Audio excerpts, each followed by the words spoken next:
Hello everyone, welcome to Educario school. Educario স্কুলে তোমাদের স্বাগত এবং গুড ইভিনিং। আরআরবি গ্রুপটি আজকে তোমরা ইতিহাসের একটি ক্লাস করানো হচ্ছে। এর আগে আমি দুটি ইতিহাস থেকে ক্লাস করিয়েছি, তোমরা যারা দেখোনি অবশ্যই ক্লাসগুলি দেখে আসবে।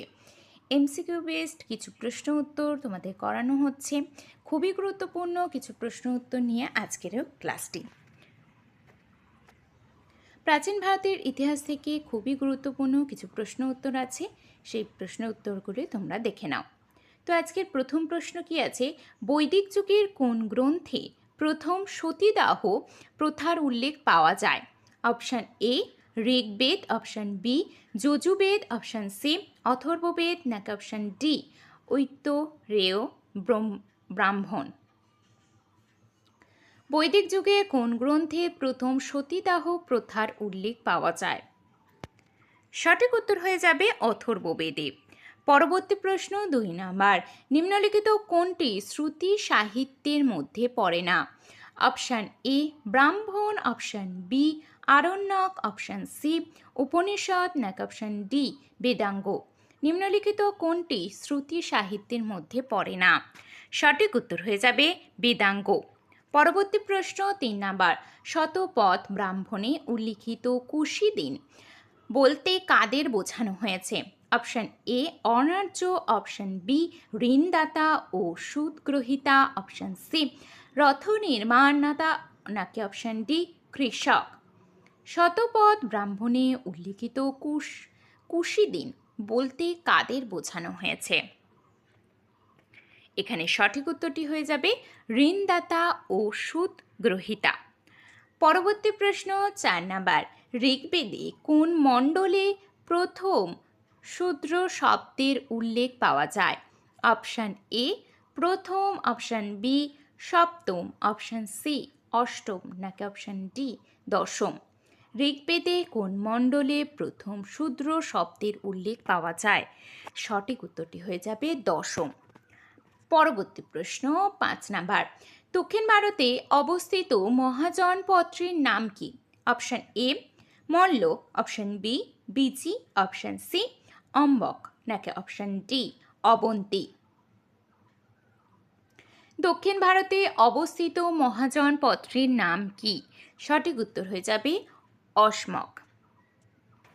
পরবর্তী প্রশ্ন 6 নাম্বার, মহাবীর যে ভাষায় উপদেশ দিতেন? Option A Magadhi, option B Ardhamagadhi, option B C Shauraseni, নাকি অপশান ডি অপভ্রংশ। মহাবীর যে ভাষায় উপদেশ দিতেন তা হয়ে যাবে সঠিক উত্তর অর্ধমাগধী। পরবর্তী প্রশ্ন 7 নাম্বার, বুদ্ধদেবের মহাপরিনির্বাণ ঘটে যেখানে? অপশান এ কুশীনগরে, অপশান বি কপিলাবস্তুতে, অপশান সি মগধে, নাকি অপশান ডি লুম্বিনীতে। বুদ্ধদেবের মহাপরিনির্বাণ ঘটে যেখানে? সঠিক উত্তর হয়ে যাবে কুশীনগরে। পরবর্তী প্রশ্ন 8 নাম্বার, বুদ্ধদেবের প্রথম ধর্মগুরু কে ছিলেন? অপশান এ উদয়ক, অপশান বি আলারা কামা, অপশান সি আনন্দ, নাকি অপশান ডি উপালি। বুদ্ধদেবের প্রথম ধর্মগুরু কে ছিলেন? সঠিক উত্তর হয়ে যাবে আলারা কামা। পরবর্তী প্রশ্ন 9 নাম্বার, প্রথম বৌদ্ধ সঙ্গীতি কার আমলে অনুষ্ঠিত হয়? Option A Ajatashatru, option B Ashoka, option C Kanishka, নাকি অপশান ডি বিম্বিসার। প্রথম বৌদ্ধ সঙ্গীত কার আমলে অনুষ্ঠিত হয়? সঠিক উত্তর হয়ে যাবে অজাতশত্রু। পরবর্তী প্রশ্ন 10 নাম্বার, চারবাক পন্থা বা সম্প্রদায়ের স্রষ্টাকে? অপশান এ মঙ্গলিপুত্ত গোসম, নাকি option B Ajita Kesa Kambalin, option C Gautama Buddha, option C D Nigrantha Nath Putra. Charvaka পন্থা বা সম্প্রদায়ের স্রষ্টা কে? সঠিক উত্তরটি হবে অজিত কেশ কম্বলিন। পরবর্তী প্রশ্ন 11 নাম্বার, মগধের কোন শাসক রাজগৃহ থেকে পাটলিপুত্রের রাজধানী স্থানান্তর করেন? Option A Udayin option B, Bimbisara option C, Kakavarna নাকি অপশন ডি শিশুনাগ। মগধের কোন শাসক রাজগৃহ থেকে পাটলিপুত্রে রাজধানী স্থানান্তর করেন? সঠিক উত্তর হয়ে যাবে উদয়ীন। পরবর্তী প্রশ্ন 12 নাম্বার, নিম্নলিখিত কোনটি বৌদ্ধ ধর্মের ত্রিরত্নের অন্তর্গত নয়? Option A Buddha, option B Dharma, option C Shunga নাকি অপশন ডি অহিংসা। নিম্নলিখিত কোনটি বৌদ্ধ ধর্মের ত্রিরত্নের অন্তর্গত নয়? সঠিক উত্তর হয়ে যাবে অহিংসা। পরবর্তী প্রশ্ন 13 নাম্বার, নিম্নলিখিতদের মধ্যে কে বিম্বিসারের মহিষী ছিলেন না?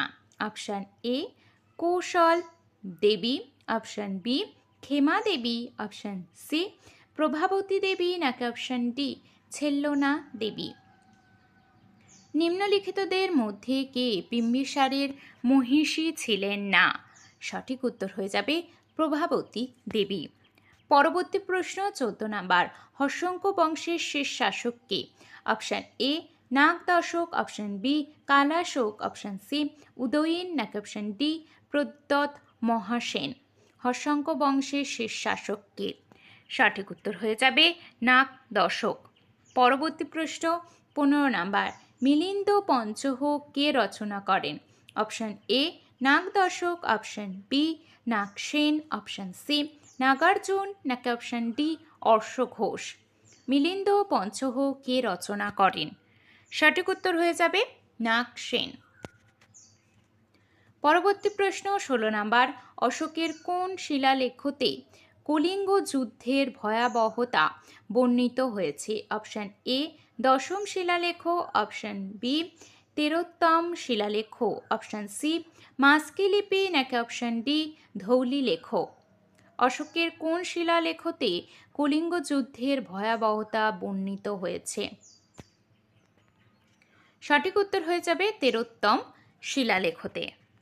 পরবর্তী প্রশ্ন 17 নাম্বার, সুদর্শন হ্রদ কে খনন করান? Option A Chandragupta Maurya, option B Ashoka, option C Brihadratha নাকি অপশন ডি কনিষ্ক। সুদর্শন হ্রদ কে খনন করান? সঠিক উত্তর হয়ে যাবে চন্দ্রগুপ্ত মৌর্য। পরবর্তী প্রশ্ন 18 নাম্বার, গ্রিকদের কাছে বিন্দুসার কি নামে পরিচিত ছিলেন? Option A Sandrocottus, option B বিন্দ্র কোটাস, অপশন সি অমৃত চেটস নাকি অপশন ডি চক্র কোট্টাস। গ্রিকদের কাছে বিন্দুসার কি নামে পরিচিত ছিলেন? সঠিক উত্তর হয়ে যাবে অমৃত চেটস। পরবর্তী প্রশ্ন 19 নাম্বার, চক্রবর্তী ধার্মিক ধর্মরাজা কথাটির অর্থ কী? অপশন এ একজন ধর্মনিরপেক্ষ রাজা, অপশন বি বিশেষ ধর্মের প্রতি অনুরাগী রাজা, অপশন সি নাস্তিক রাজা নাকি অপশন ডি একজন ন্যায়শীল সার্বজনীন রাজা। চক্রবর্তী ধার্মিক ধর্মরাজা কথাটির অর্থ কী? সঠিক উত্তর হয়ে যাবে একজন ন্যায়শীল সার্বজনীন রাজা। পরবর্তী প্রশ্ন 20 নাম্বার, নিম্নলিখিত কোন রাজা মহাভাষ্য এর লেখক পতঞ্জলির সমসাময়িক? Option A Ajatashatru, option B Chandragupta Maurya, option C Pushyamitra Shunga নাকি অপশন ডি অশোক। নিম্নলিখিত কোন রাজা মহাভাষ্য এর লেখক পতঞ্জলির সমসাময়িক? সঠিক উত্তর হয়ে যাবে পুষ্যমিত্র শুঙ্গ। পরবর্তী প্রশ্ন 21 নাম্বার, নিম্নলিখিত কোন লেখতে চন্দ্রগুপ্ত মৌর্য ও অশোক উভয়েরই নাম উল্লিখিত আছে? অপশন এ মাস্কি লেখ, অপশন বি জুনাগড় লেখ, অপশন সি হাতিগুম্ফা লেখ নাকি অপশন ডি শাহবাজগড় হি লেখ। নিম্নলিখিত কোন লেখতে চন্দ্রগুপ্ত মৌর্য ও অশোক উভয়েরই নাম উল্লেখ আছে? সঠিক উত্তর হয়ে যাবে জুনাগড় লেখ। পরবর্তী প্রশ্ন 22 নাম্বার, মিশর রাজ টলেমি ফিলাডেলফাস কাকে মৌর্য রাজসভায় দূত হিসেবে প্রেরণ করেছিলেন? Option A Diodorus, option B Dionysius, option C Deimachus, নাকি অপশান ডি হেলিওডোরাস। মিশর রাজ টলেমি ফিলাডেলফাস কাকে মৌর্য রাজসভায় দূত হিসেবে প্রেরণ করেছিলেন? সঠিক উত্তর হয়ে যাবে ডায়োনিসাস। পরবর্তী প্রশ্ন 23 নাম্বার, মৌর্য আমলের রাজকীয় মুদ্রা পরীক্ষককে কি বলা হতো? অপশান এ মুদ্রা রাক্ষস, অপশান বি মুদ্রক, অপশান সি রূপদর্শক, নাকি অপশান ডি অর্থমণ্ডলক। মৌর্য আমলের রাজকীয় মুদ্রা পরীক্ষককে কি বলা হতো? সঠিক উত্তর হয়ে যাবে রূপদর্শক। পরবর্তী প্রশ্ন 24 নাম্বার, মৌর্য আমলে সর্বাধিক প্রচলিত মুদ্রার নাম কি? অপশান এ পণ, অপশান বি তোলা, অপশান সি কাকিনি, নাকি অপশান ডি দিনার। মৌর্য আমলে সর্বাধিক প্রচলিত মুদ্রার নাম কি? সঠিক উত্তর হয়ে যাবে পণ। পরবর্তী প্রশ্ন 25 নাম্বার, মৌর্য আমলে বাণিজ্য শুল্ক কি নামে পরিচিত ছিল? অপশান এ ভাগ, অপশান বি কারা, অপশান সি নিষ্কম্ম, অপশান ডি পিণ্ডকর। মৌর্য আমলে বাণিজ্য শুল্ক কি নামে পরিচিত ছিল? সঠিক উত্তরটি এখানে হবে নিষ্কর্ম। পরবর্তী প্রশ্ন 26 নাম্বার, মৌর্য আমলে বাজার কি নামে পরিচিত ছিল? অপশান এ প্রদেশ, অপশান বি পণ্যপট্টন, অপশান সি খরবতিক, অপশান ডি বাহিক পথ।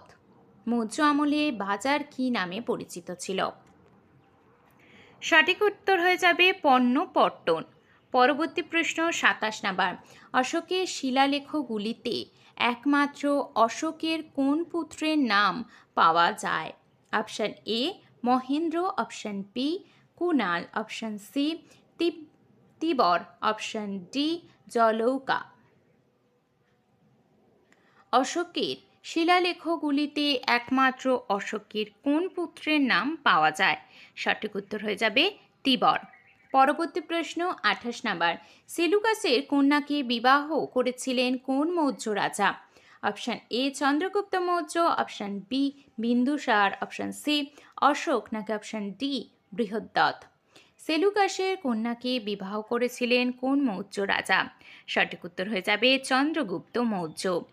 পরবর্তী প্রশ্ন 29 নাম্বার, লীলাবতী ও খনা যুক্ত ছিলেন যে বিদ্যার সাথে? অপশান এ গণিত ও জ্যোতির্বিদ্যা, অপশান বি সঙ্গীত ও নৃত্য, অপশান সি চিকিৎসা ও ধাতুবিদ্যা, নাকি অপশান ডি সাহিত্য।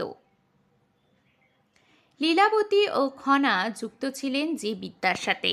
সঠিক উত্তরটি হয়ে যাবে গণিত ও জ্যোতির্বিদ্যা। পরবর্তী প্রশ্ন 23 নাম্বার এবং আজকের এটির শেষ প্রশ্ন, পুরাণের মোট সংখ্যা কয়টি? অপশান এ 16টি, অপশান বি 18টি, অপশান সি 19টি, নাকি অপশান ডি 25টি। পুরাণের মোট সংখ্যা কয়টি? সঠিক উত্তর হয়ে যাবে 18টি। আজকে তোমাদের জন্য একটি হোমওয়ার্ক আছে, এই প্রশ্নটা তোমরা কমেন্টে অবশ্যই এর উত্তরটা জানাবে।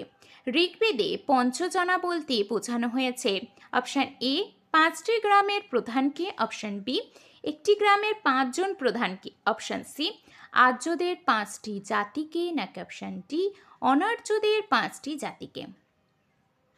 ঋগ্বেদে পঞ্চজনা বলতে বোঝানো হয়েছে কাকে? তো এই প্রশ্নটির উত্তর তোমরা কমেন্টে অবশ্যই জানাবে। তো আজকের ক্লাসটি কেমন লাগলো অবশ্যই আমাকে কমেন্টে জানাবে, আর ভালো লাগলে একটি লাইক করবে এবং চ্যানেলটি অবশ্যই তোমরা সাবস্ক্রাইব করে রাখবে। এছাড়াও যে কোনো এক্সামে ডব্লিউবিপি, কেপি, এসএসসি, আরআরবি, এছাড়াও ডব্লিউবিপিএস এক্সামে প্রিপারেশন তোমরা যারা নিচ্ছ অবশ্যই এডুকেরিও স্কুলকে সাবস্ক্রাইব করে রাখবে এবং একটি লাইক করবে।